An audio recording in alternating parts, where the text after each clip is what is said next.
Boa noite. É bem interessante, não separeis o que Deus juntou. É muito celebrado em casamento. Quem foi em casamento, como vê isso, né? E o homem vai deixar sua casa, vai se juntar com a mulher e serão como carne, uma só carne. Depois ele diz, não separeis o que Deus juntou. E a gente vê isso em muitas celebrações, que o homem não separe o que Deus juntou. E é interessante que quantos sonhos se percebe ali no casamento, quantas fantasias, quantos vislumbres, quantas projeções, quantas idealizações. A fase do enamoramento, em que os hormônios estão ali falando muito alto e faz você não raciocinar muito bem. Você perde um pouco da razão nessa fase de enamoramento, faz projeções. Você se apaixona por uma projeção que você fez, porque você idealizou aquela pessoa. Você quer uma pessoa assim, e os encontros são poucos. O namorado vai encontrar-se 2, 3 vezes por semana com aquela namorada que está sempre cheirosa, que está sempre de bom humor, porque está vendo e se vislumbra. Essa é a fase do enamoramento, é bem interessante, porque as pessoas que querem unir suas vidas e seguem as etapas é bem interessante, porque essa é a etapa do apaixonar-se, do namoro, daquela paixão avassaladora inicial que não dura muito tempo.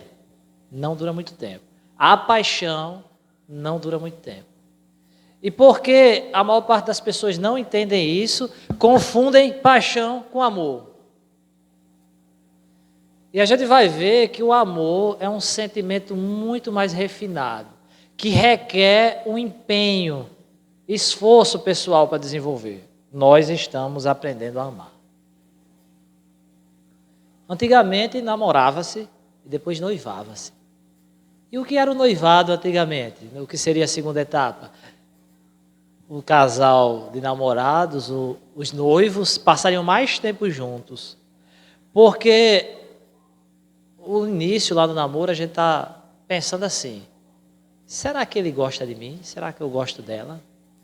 Será que ela gosta de mim? Você está pensando isso. Ou não, ou será que é só atração física, é desejo?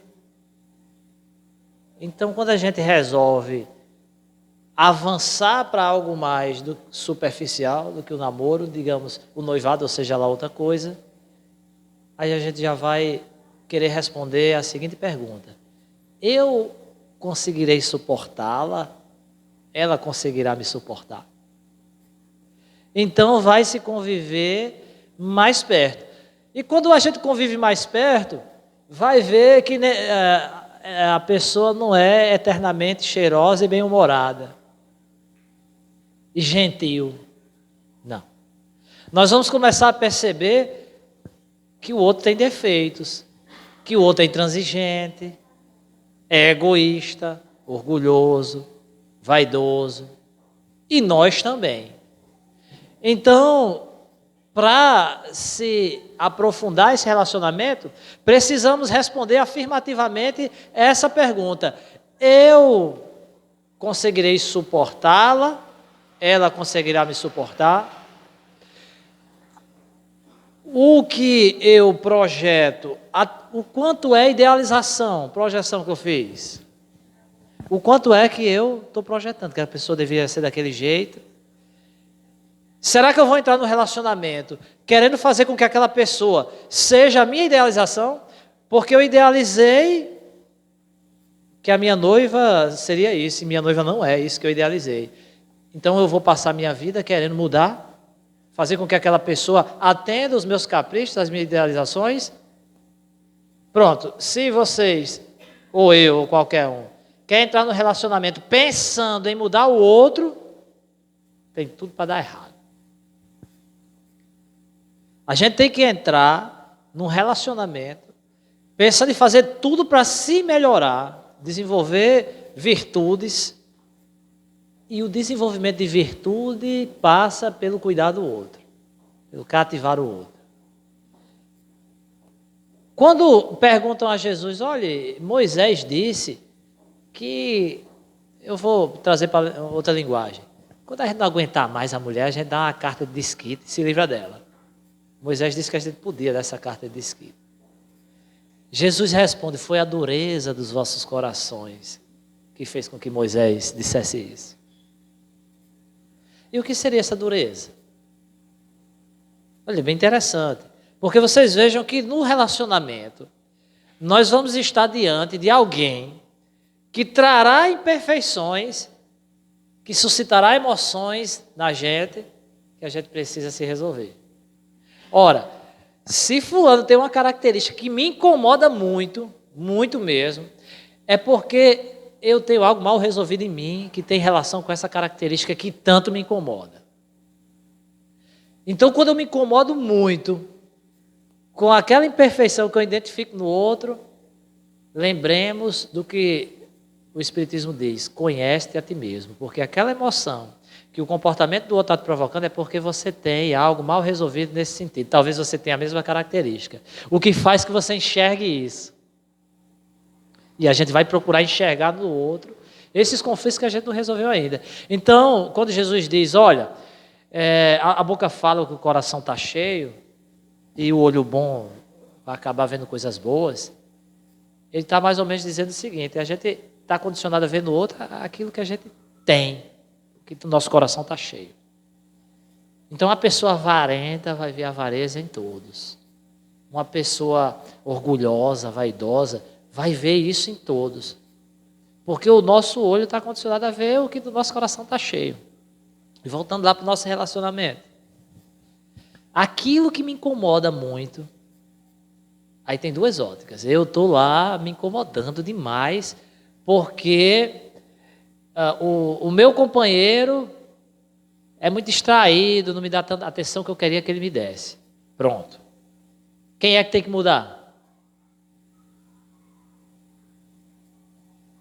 Aquele que está pensando, quem tem que mudar é meu esposo, minha esposa, volte-se para si mesmo, conhece-te a ti mesmo. Quem tem que mudar é a gente e exigir menos atenção. Porque a gente tem que ser exigente conosco mesmo, com o desenvolvimento das virtudes, para que a gente possa evoluir e ajudar o outro. Mas ajudar o outro sem forçar a barra. Porque a gente não tem o poder de mudar o outro. Enquanto a gente não entender que não temos o poder de mudar o outro, a gente vai sofrer demais. Muito mesmo. Veja que a maior parte do sofrimento de nossa vida é o desejo de mudar o outro. Veja se não é. Eu queria que meu patrão fosse diferente. Eu queria que o meu marido fosse diferente. Eu queria que meu filho fosse diferente. Eu queria que meu irmão fosse diferente. Que meu amigo fosse diferente. Que meu vizinho fosse diferente. Então, quando a gente tiver coragem de observar tudo isso, veremos que a maior parte do nosso sofrimento é porque a gente não deixa o outro ser do jeito que é. E aí eu vou chamar para uma reflexão. Se a gente não deixa o outro ser do jeito que é porque a gente é egoísta. Tão egoísta que a gente quer que o outro seja do jeito que eu quero. Já pensou? Eu não deixo nem o outro ser do jeito que ele é. Eu quero que o outro seja do jeito que eu quero. Eu quero que o meu companheiro corresponda à minha idealização. E quanto mais o companheiro for melhor, a companheira, maior a minha exigência. Né? Percebam? E aí vai aparecendo os fracassos nos relacionamentos. Primeiro, o fracasso, porque muita gente quer se unir para ter uma vida de ventura e sejam felizes para sempre. Não existe isso não. Quando se relacionar, vai brigar, vai ter desentendimento. Vai ter desentendimento. E quando tiver o desentendimento, você vai ter que aprender a perdoar. Nós teremos que entender que o outro é imperfeito. E que talvez mais imperfeito que o outro seja eu. E no momento que eu acho que o outro é mais imperfeito do que eu, é porque eu sou egoísta. Porque o egoísta, ele é treinado a ver defeito nos outros e não em si mesmo. Por isso que Jesus ele também vai dizer, olha, antes de querer apontar o cisco no olho do teu irmão, tira a trave do teu. Em outras palavras, deixe de ser egoísta e olhe para si mesmo.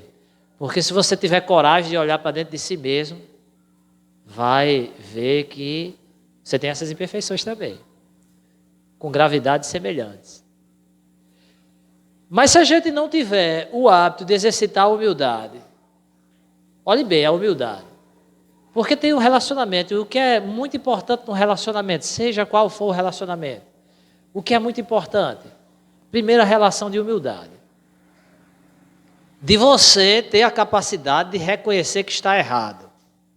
Segundo passo para uma relação ser boa, qualquer relação, você tem que conversar francamente do que sente, falar dos seus sentimentos, falar do que aquela atitude do seu companheiro ou companheira provocou em você. E o outro tem que ter a maturidade de não arrumar uma briga toda vida que a pessoa for falar do sentimento que provocou. Está entendendo que relacionar-se bem é um processo de amadurecimento psicológico? Porque quando a gente é uma criança ainda, emocional, qualquer coisa vai nos causar emoção e a gente não sabe o que faz com a emoção e acaba fazendo o que não queria fazer. Com raiva. Fulano está dizendo, olha, você fez tal coisa e essa tal coisa que você fez me magoou. Se eu sou um adulto, eu vou escutar calado. E vou refletir sobre aquilo que eu fiz que magoou. Vou refletir. Vou pensar o que é que eu posso mudar para que eu não provoque aquele dano na pessoa que eu amo, que eu convivo. Se eu sou uma criança, mas você também é assim, assim, assado. Você está dizendo isso de mim, mas você é do mesmo jeito, pronto. Se tiver duas crianças, aí vai ficar, mas naquele dia você não sei o quê, e você não sei o quê, e você não sei o quê. Cada um querendo dizer quem está certo. Como se quem tivesse certo tivesse importância. Enquanto a gente estiver querendo provar que está certo, a gente tem que amadurecer. Porque quem está certo e quem está errado não é o mais importante. O mais importante é a gente se entender. Eu me lembrei no tempo de adolescência, todos nós temos dificuldades com os discursos. Em determinado momento a gente quer dizer uma coisa e diz outra. Todo mundo passa por isso. Por mais que você seja muito bom de oratória, em determinado momento de sua vida você quer dizer uma coisa e diz outra. Isso é bem comum. Eu faço isso demais, principalmente na adolescência. E eu disse uma coisa querendo dizer outra, a pessoa disse, você disse tal coisa. Eu disse, mas eu quis dizer, mas você disse isso. Mas eu quis dizer, não importa o que você quis dizer. O que importa é o que você disse. Então, eu disse, não tem mais conversa, eu só tenho que lhe pedir desculpa. Mas se tiver alguma importância o que eu quis dizer, quando você quiser saber, eu lhe digo. Não quero saber. O importante é que você disse isso. Eu estou dizendo isso aí, um bocado de gente riu, mas quantas vezes nós não fomos esse aí? Eu não quero saber o que é que você quis dizer. Eu quero saber que você disse isso. E você está errado e pronto, eu que estou certo. Está entendendo? Tem gente, nós, talvez cheguemos aos cabelos nevados desse jeito. Mas pode ser que por muito esforço, quando nós tivermos o cabelo nevado, pelos anos, a gente tem a serenidade. A gente não entra na atmosfera dos descontrolados emocionais. Daquelas pessoas que perdem a razão porque estão abaladas. E olha que interessante.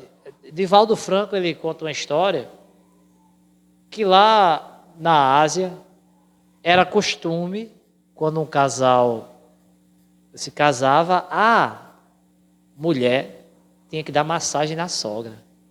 Interessante. Massagem no pé da sogra. Tinha que servir o chá para a sogra. Era como se a nora fosse uma espécie de empregada mesmo da sogra. E tinha que fazer isso por uma questão cultural. Aí, trazendo para a cultura do Brasil, eu fui ali numa loja de plantas, Luiz de Aldo, tinha o que a gente conhece por coroa de frade, desse tamanho de um banco. Eu disse, qual é o nome dessa planta? Assento de sogra.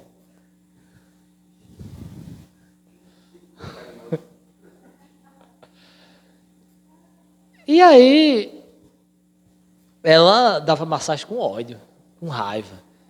Ia servir o chá, tá com pouco açúcar, e botava, tá com muito açúcar, tá frio, tá ruim.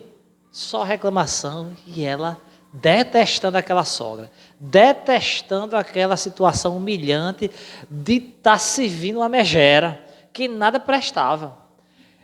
Ela gostava muito do marido. Eu estou vivendo bem, eu até sou feliz com meu marido, mas essa velha é tão chata, eu queria me livrar dela. Resolve procurar um ancião, fazer alguns remédios, e disse, olha, eu detesto minha sogra, eu queria que você arrumasse um veneno aí para eu envenená-la, eu acabar logo com a vida dela. Ela disse, mas se você der veneno, você gosta dela? Não. As pessoas percebem que você não gosta dela? Percebem. Se você der veneno, todo mundo vai saber que você matou ela. E aí? Aí a sua felicidade se destruiu, porque você vai pagar pelo crime. Mas eu tenho uma solução para você. Eu tenho um veneno bem fraquinho. Você vai dar esse veneno todo dia. Só uma colherzinha de chá, todo dia. E depois ela vai aos poucos perdendo as forças. Para depois de uns 6 meses é que ela vai morrer. Mas você tem que fazer algo. Trate-a muito bem. Se ela for desagradável com você, pense assim, eu só vou aguentar 6 meses, ela já está partindo mesmo. Trate-a da melhor forma que você puder, porque todo mundo vai olhar, que nora boa. Que essa mulher amava demais aquela sogra. Coitada, ninguém vai desconfiar de você. Ela chegou em casa irradiante com aquele chazinho. Preparava o chá, botava a colherzinha do veneno, se via a sogra lá, a sogra dava as patadas, ela pensava, é só 6 meses. Mantinha o sorriso, tratava bem. Isso passa. Falta só 6 meses. Aí no outro dia, de novo, ela reclamou menos e tratando bem. Depois de uma semana, a sogra já estava sorrindo para a nora. Disse, poxa, como minha sogra melhorou. Continuou dando veneno. Passou-se um mês, a sogra já dizia obrigado. Tal. E ela disse, poxa, eu acho que eu não odeio tanto minha sogra, não. Não, eu vou continuar dando. Continuou dando veneno. No segundo mês, no terceiro mês, ela já estava chamando de filha, minha filha. Não reclamava mais de nada, gostava. E ela percebeu que disse, mas até que minha sogra não é uma pessoa ruim, não. É uma pessoa até agradável. Mas se está bom com ela, melhor sem ela. Continuou dando veneno. Lá no 5º mês, aí ela percebeu que ela amava profundamente a sogra. Teve um remorso grande, arrependeu-se, correu chorando para o cara do veneno, porque a sogra estava doente. Minando as forças, adoecendo lentamente, e se comer já, ia matar com 6 meses. Correu lá.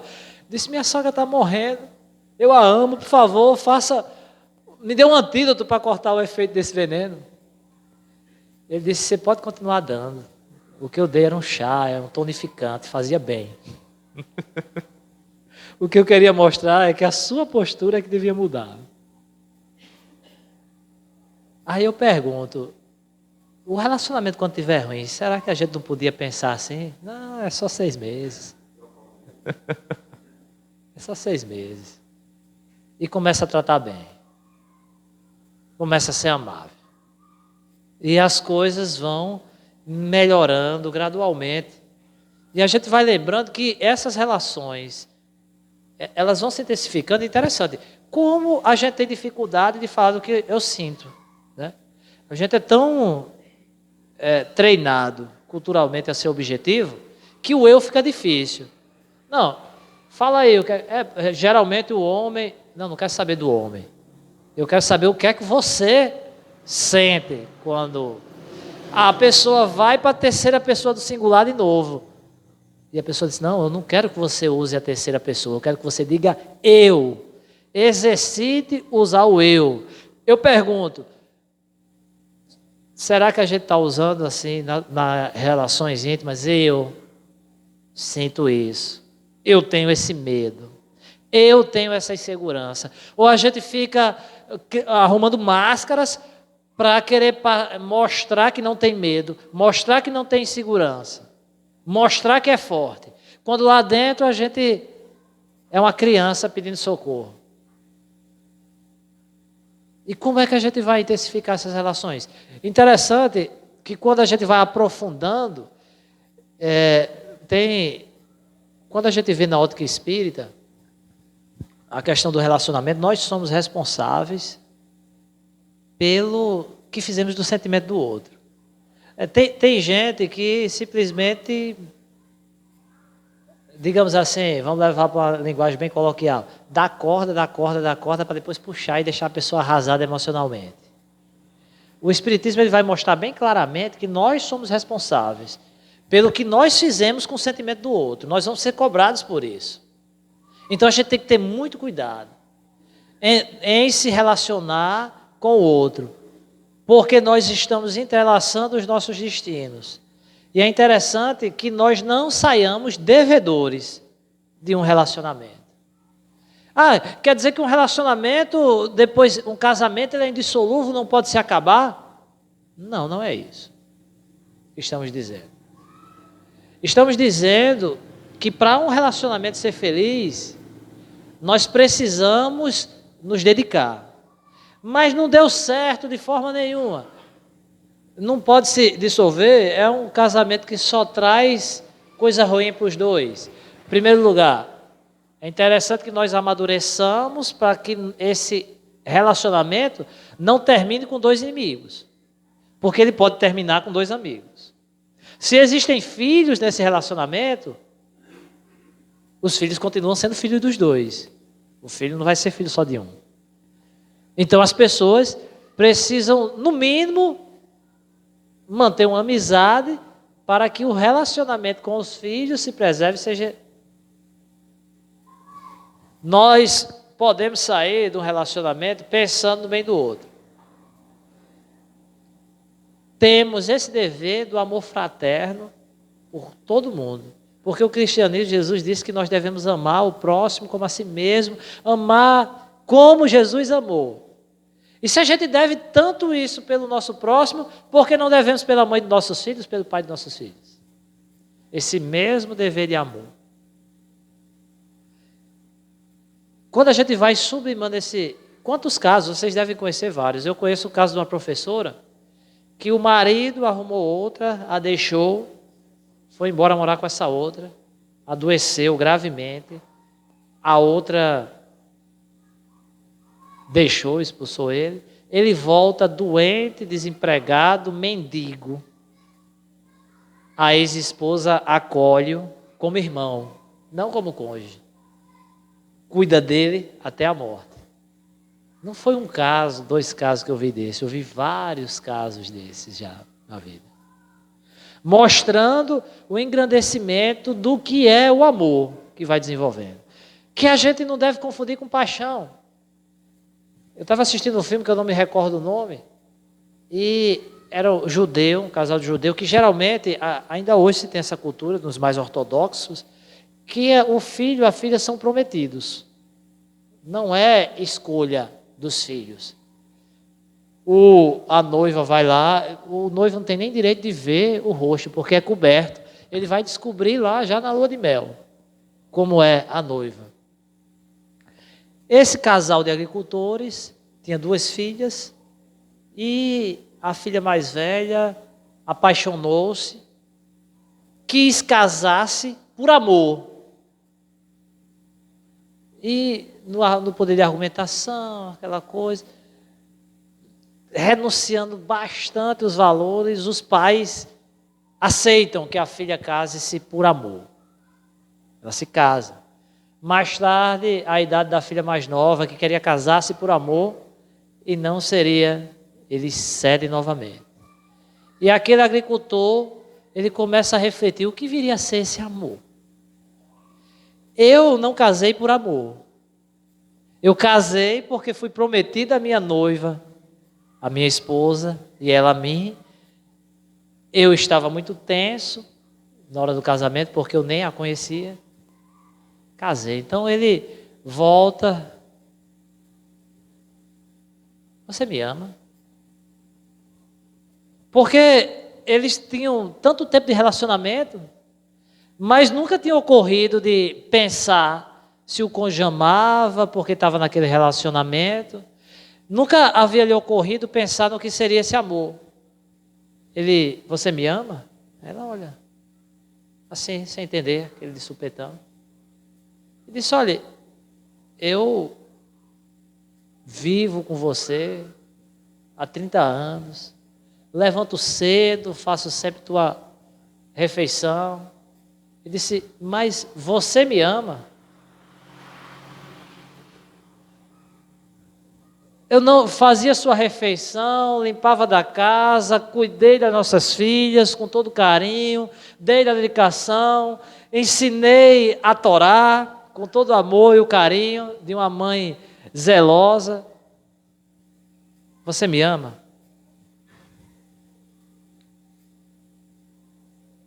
Lhe suporto nos seus dias de mau humor, nos dias que você é grosseiro, te perdoo todos os dias por suas grosserias, pelas coisas rudes que você me diz quando está com raiva.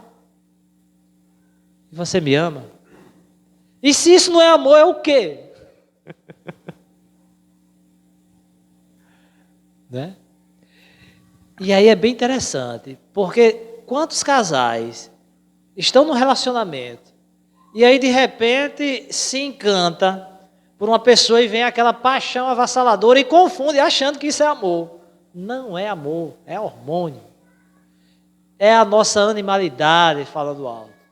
É a nossa falta de maturidade que se entrega às paixões avassaladoras.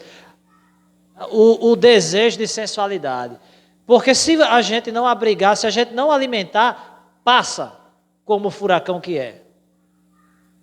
O amor é esse querer desejar o bem do outro. E um relacionamento ele vai crescer sempre quando a gente sonha junto, quando a gente conversa, quando a gente fala um para o outro do que sente, do que deseja. Quando a gente respeita o outro.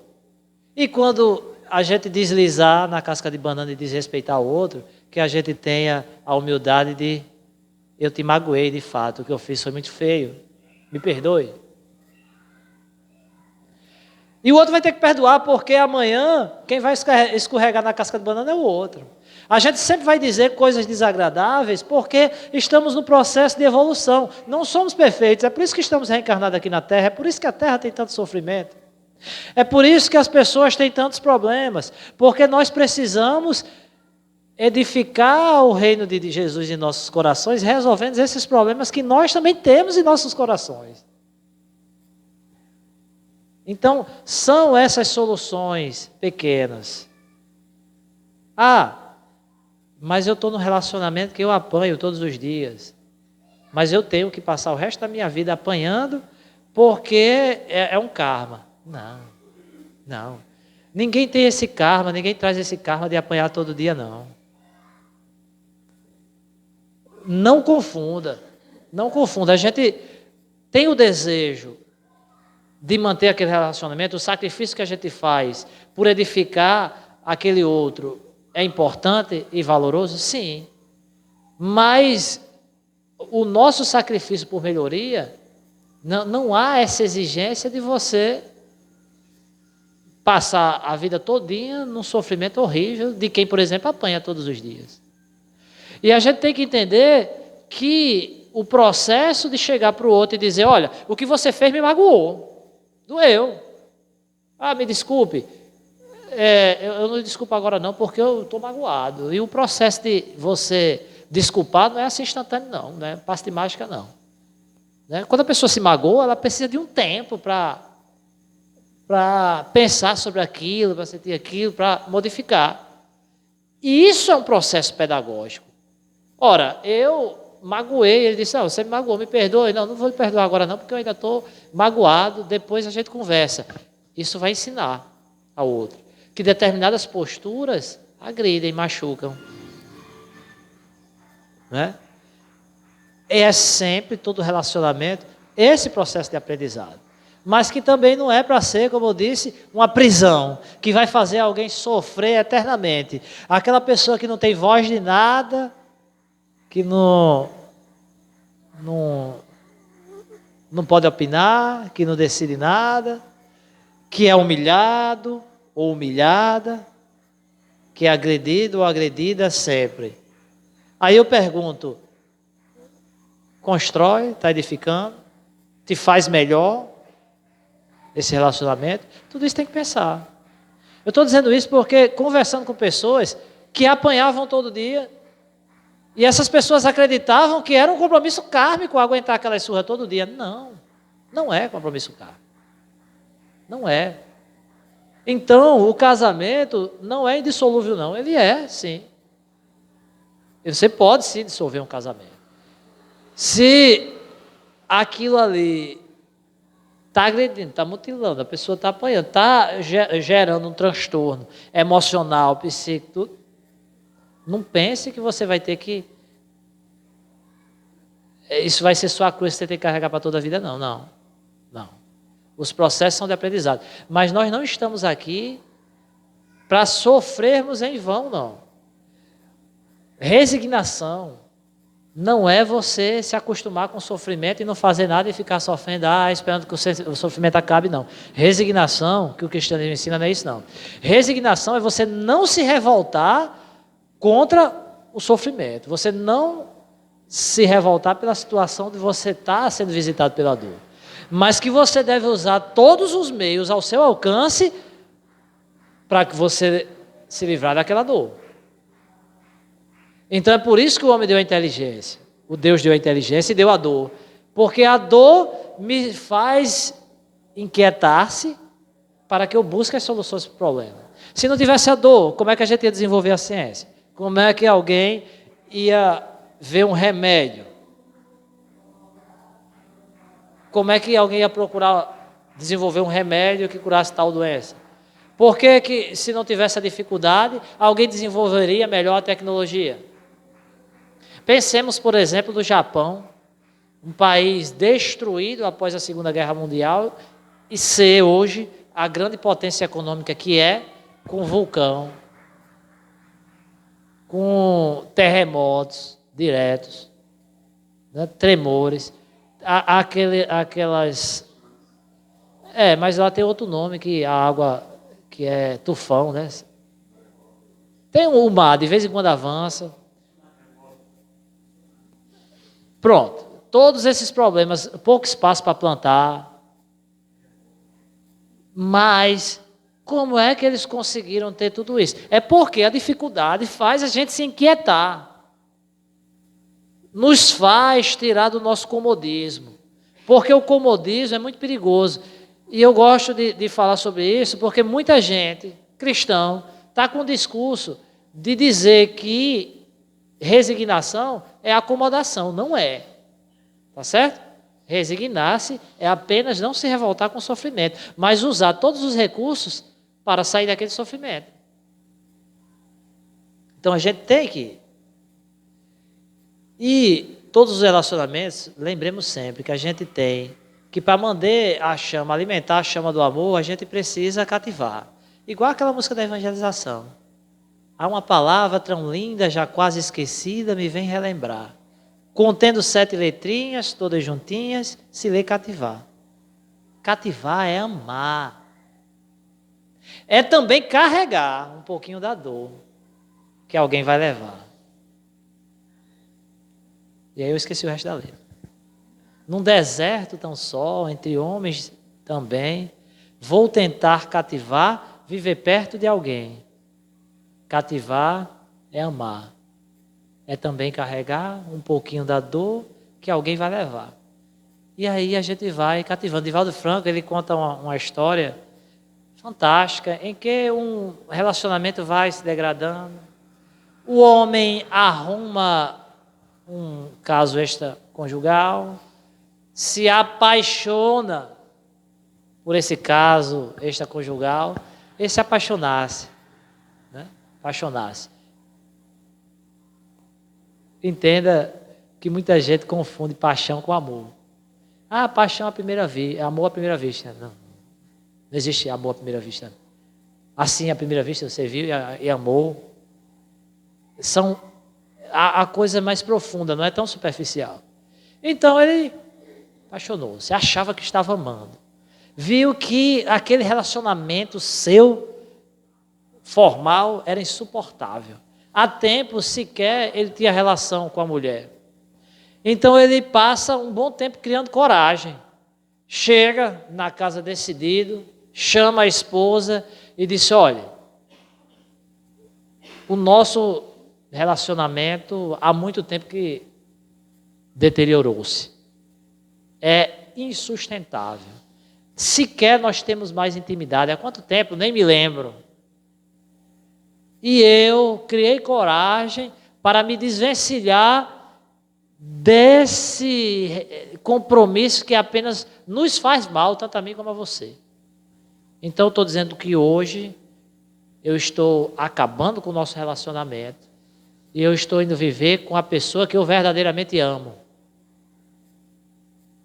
Então, a esposa disse: cada coisa que lhe veio ao coração, né? Insultos e assim por diante. E no dia seguinte, e ele, depois de tudo aquilo, disse: eu quero que você me dê o divórcio, eu espero que seja amigável, para a gente não ter que fazer uma ação litigiosa, eu quero conversar como será o nosso divórcio.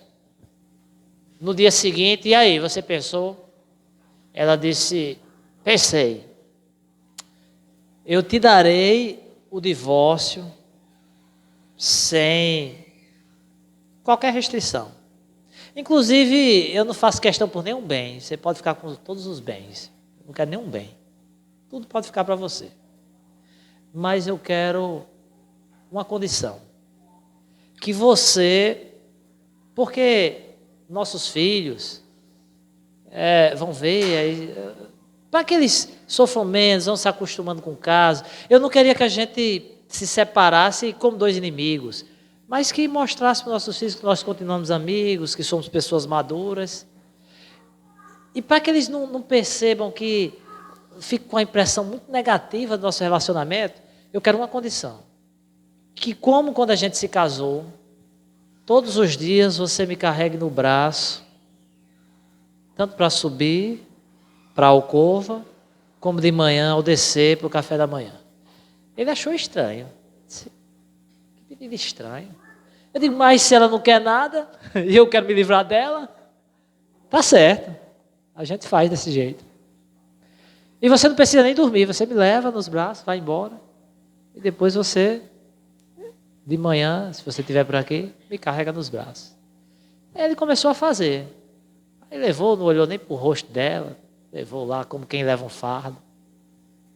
Eu disse: olha, mas eu queria que você levasse, olhasse para mim, olhasse para você, porque eu quero passar. Eu não queria que os nossos filhos, depois da nossa ruptura, tivessem uma má impressão, que eles tivessem uma boa imagem. Então, que a gente possa se olhar. Tá bom. Aí ele começou a olhar. Aí no terceiro dia começou a olhar e começou a perceber um certo brilho que há tempo não via no olho da esposa. Viu que ela estava mais leve, né? Tinha perdido uma quantidade de... E foi continuando, segundo, tal. Aí chegou um certo momento, ele já... Parece que voltou aquele sentimento, adormecido tanto tempo. É como se tivesse um fogo e tivesse muita cinza e pensava que alguém desse uma soprada, né? Uma abanada. E aquele sentimento ressurge, ele começa a perceber que era muito afeiçoado. No 24º dia, ele percebe que era loucamente, amava profundamente a esposa. Já estava até arrependido de ter se permitido outro tipo de sensação. E ele vai decidido procurar a sua amante e diz: olha, está acabado, eu amo a minha esposa, isso aqui foi tudo. Eu quero voltar lá. Passou na floricultura, comprou um maço grande de flores. Vou declarar meu amor. Ele chega em casa irradiante, mas ao entrar na alcova, a esposa tinha desencarnado. O egoísmo era tão grande que ele não sabia que ela estava com câncer. Eles não tinham relação desde o momento que ela teve o diagnóstico de câncer. Conversavam tão pouco que ela procurava uma oportunidade para dizer-lhe que estava doente, para dizer-lhe o que estava passando. Mas não tinha essa oportunidade. O momento que ele a chama para uma conversa, que ela poderia ter essa oportunidade, foi para dizer que estava deixando-a no momento que ela mais precisava dele. Então ele chora ali muito, né? E fica a grande lição que o amor ele tem que ser regado todo dia. A gente não pode esquecer como é que a gente rega. Olhando no olho. Olha no olho. Conversa olhando no olho. Fala do sentimento.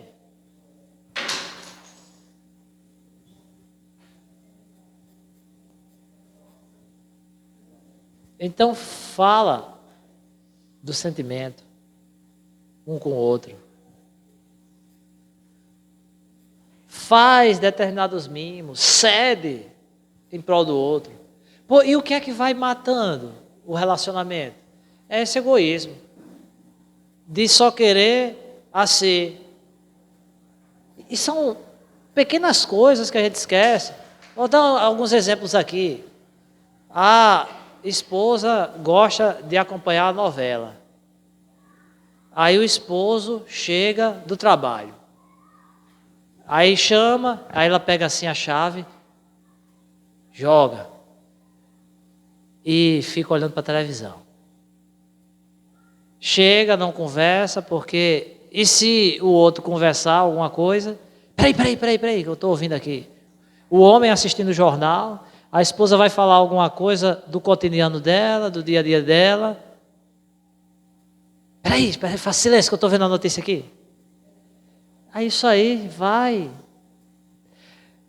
causando aquelas mágoas que vão crescendo. Entendeu? E é bem interessante como é a questão de relacionamento e como relacionamentos são.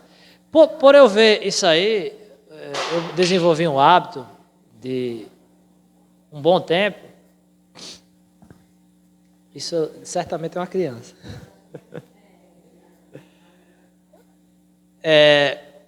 Então, depois de um certo tempo, como é bom, né? A gente hoje vai perdendo. Hoje tem o smartphone, né, que disputa muito a nossa atenção. Então a gente fica ali no smartphone. Eu desenvolvi um hábito quando eu vou falar com a pessoa e estou aqui com... Alguém já foi lá? Hã? É só fechar. É melhor fechar.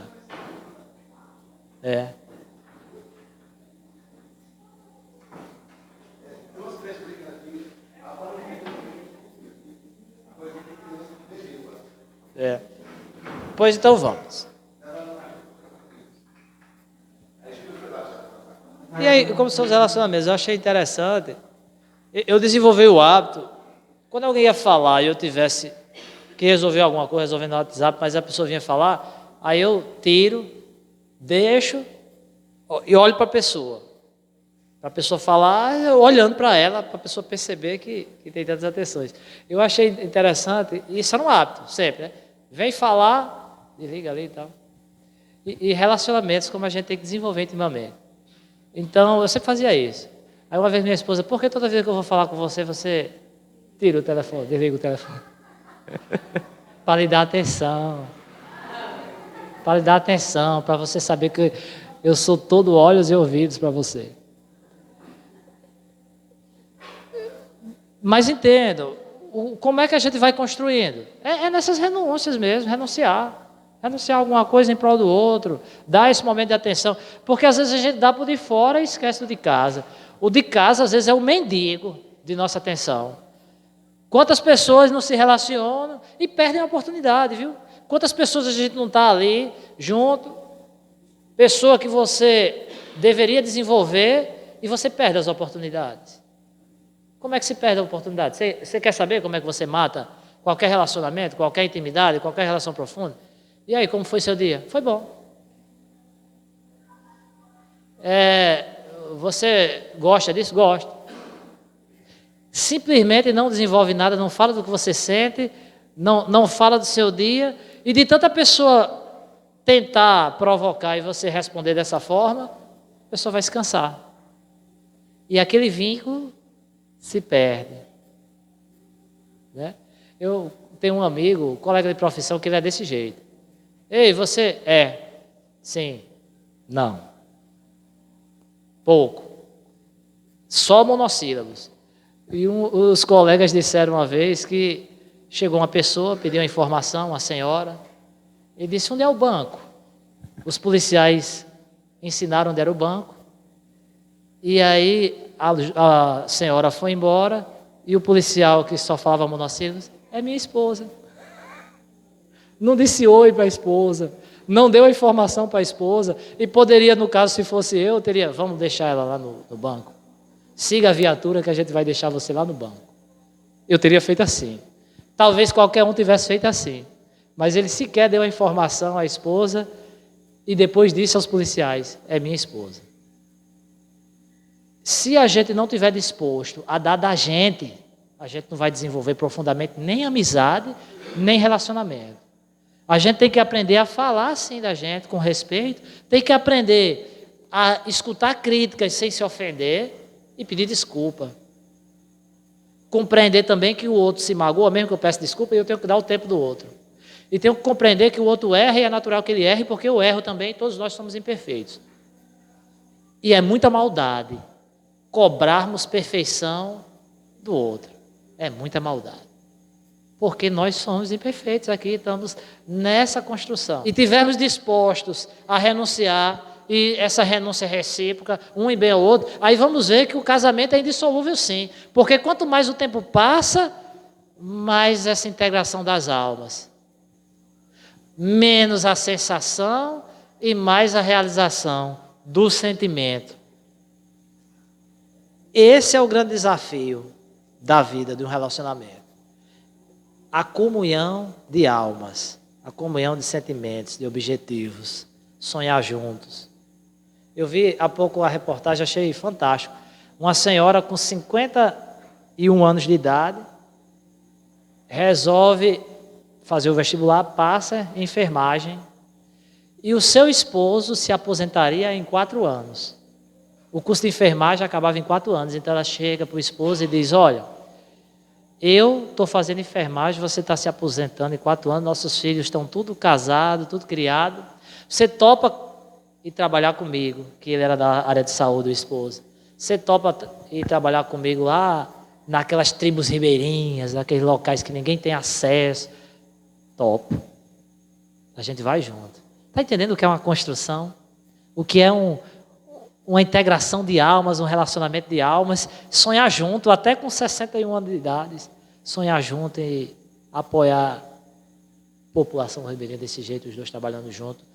O que é a cooperação de uma vida, o que é sonhar junto. E quando a gente sonha juntos, realmente há esse encontro de almas. Quando espíritas, o grande sonho da gente deve ser qual? O dessa ascensão, dessa evolução. Da gente poder um dia ascender a um mundo melhor, um mundo de regeneração. Onde o bem supera o mal. E que esse desejo seja mútuo. Vai fazer com que a gente coopere. Como é bom. Os dois desejarem a evolução. Ah, mas meu companheiro não quer. Aí tem o Joana de Cusa, né? Tem lá em Boa Nova. Joana de Cusa chega para Jesus. Jesus, eu queria muito te seguir. O seu ensino. O relacionamento com meu esposo é tão... Nós somos tão diferentes. Ele aspira tanto pelo poder do mundo, pela vaidade, pelas tradições romanas. Ele quer trazer o culto dos deuses pagãos para dentro de casa, o culto que não me fala mais ao coração. Eu queria servir integralmente ao Senhor. Ele já manifestou várias vezes que deseja o divórcio, que não quer mais conviver comigo. E tem essas dificuldades e tal. Jesus escutando. Ele diz: olha, você quer servir a Deus integralmente? Quero. Comece ajudando essa pessoa necessitada. Se você quer mesmo, por que você quer fugir dessa tarefa que Deus te confiou? Né? Então ele orienta, eu sugiro que vocês leiam uma história belíssima, a de Joana de Cusa, lá em Boa Nova, tá bom? Psicografia de Chico Xavier, uma história belíssima, fantástica. E eu gostaria de encerrar relembrando aquela música de Roberto Carlos, que a gente tem que, de vez em quando, aprender a olhar no olho, e quem sabe olhar no olho da pessoa que você tem um relacionamento, que você vive na intimidade, e dizer mesmo, eu tenho tanto para lhe falar, mas com palavras eu não sei dizer.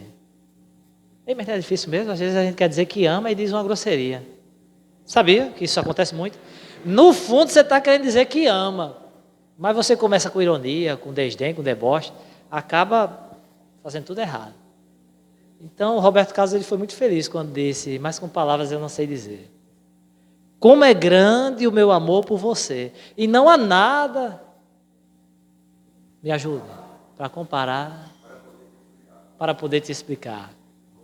Como é grande o meu amor por você. E como é grande o nosso amor por Jesus, assim seja.